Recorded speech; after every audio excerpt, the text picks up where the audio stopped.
So here in this presentation, we will see the definition of decision tree, what it does actually. So the decision tree is a supervised machine learning algorithm which is used for the classification problem. So what do you mean by classification problem? In classification problem, we have a set of classes. So like we have few set of classes like C1, C2, dot dot dot, multiple classes we have, cn classes we have, and our aim here is to put the data object into their own respective classes, whether the data is more suitable to be in c1, c2 or cn, wherever it is. Then we our responsibility is to put this data object in their relevant classes. So through this decision tree, we can perform this classification. We can find out the solution of the classification kind of problems. Okay. So before going to continue more depth in decision tree, I would like to give you the introduction about the tree first. Decision, yes, of course, we can understand, like we have two paths somewhere and we want to find out the solution, which path would be suitable to reach up to the destination. That would be possible only by making a decision over there. So here for making the decision, we are preferring the trees kinds of concept. So in trees, basically what we have, in any tree, we have one designated node that is called as a root node, and this node will have the any number of children.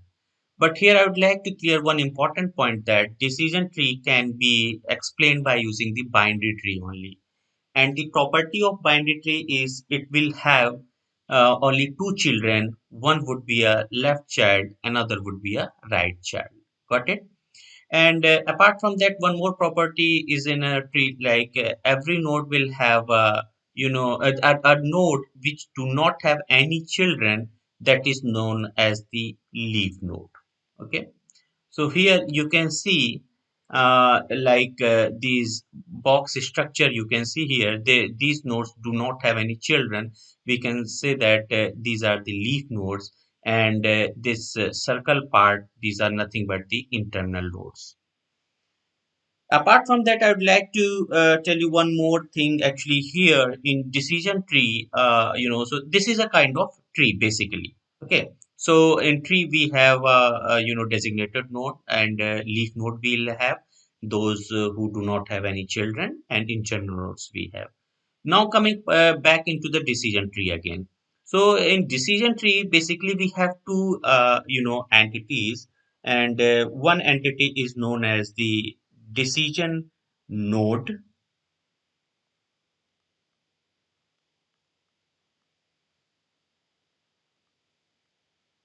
and another entity is leaves. Fine. So what about this decision nodes and what about this leaves? So basically the decision nodes are where the data is going to be split, and leaves are nothing but leaves are decisions or the final outcome. So here you can see here these two nodes are representing as a decision nodes. These two, even though this means this circle part or internal nodes, you can say that they would represent it as a decision node, and decision node having the responsibility to split the data. Fine, and these are nothing but the leaf node, and these are what they are, these are the classes. Let's suppose that we have two class, so either it may data will be come into the c1 class, or either it will come into the c2 class. Fine. So finally the outcome will represent it in these boxes itself, and these boxes are nothing but the leaves. So what the leaves does actually, basically the leaves are the decision or final outcomes. Got it? So let's continue with the definition part again. So here we can see a decision tree is a decision support tool in which we have two entities, decision node and leaves. Decision nodes having the responsibility to split the data, and based on the certain parameter, this is splitting done under based on the some certain parameters, and finally outcome we will see into the leaves. This last node will represent the outcome. Okay, let me make it more clear to you by taking one example. So here I'm going to take one example in which the problem is to predict whether a person is fit or unfit. Okay, and for that purpose we have a few information, like we know the age of the person, we know the eating habit of the person, as well as we know that the physical activity status of a person. So let's create an one even a decision tree for this given problem, and we'll see how the data will split into the two different classes, and the class we have here, fit and unfit.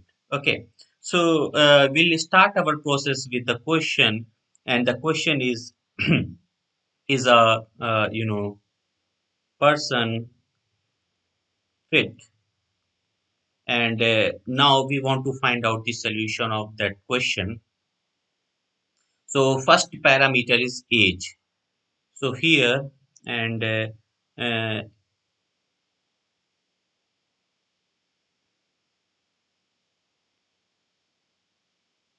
first query we'll have here is age is less than 30. And as I said that this decision tree always used to represent by using the binary tree. So here either will say the person is having age less than 30, or no, he is having age greater than 30. Okay. Once again, two more features we have: the person's eating habit and person's physical activity. Okay. So here two conditions once again it can arise, whether a person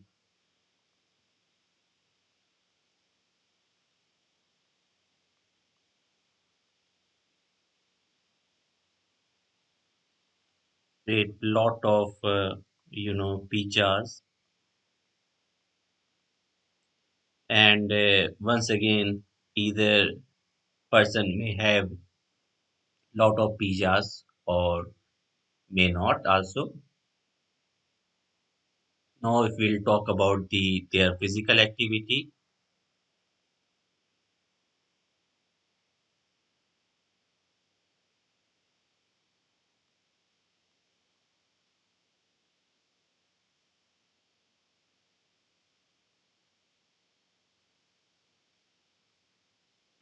exercise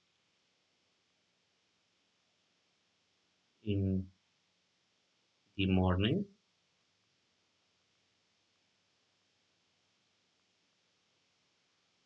So whether person may go for the exercise every morning, yes or no. So here, if a person is having age less than 30, of course, but ate lot of pizzas, so we can put him in unfit category. And if a person is having age less than 30 or not having lot of pizzas, we can put him under a fit category. Similarly, if a person is having age greater than 30 but going for exercise every morning, then he may come under the fit category. And if the person is having greater than 30, not going for exercise, that's why he may come under the unfit category. So that was my aim over here. What I was trying to say, the decision node here are questions. Every decision node here was the question, like what's the age. Another question was, does he exercise? Does he eat a lot of pizzas? And the leaves, here, uh, which are the outcome, like either fit or unfit. In this case, this way a binary classification problem, yes or no type of problem we can solve by using the decision tree.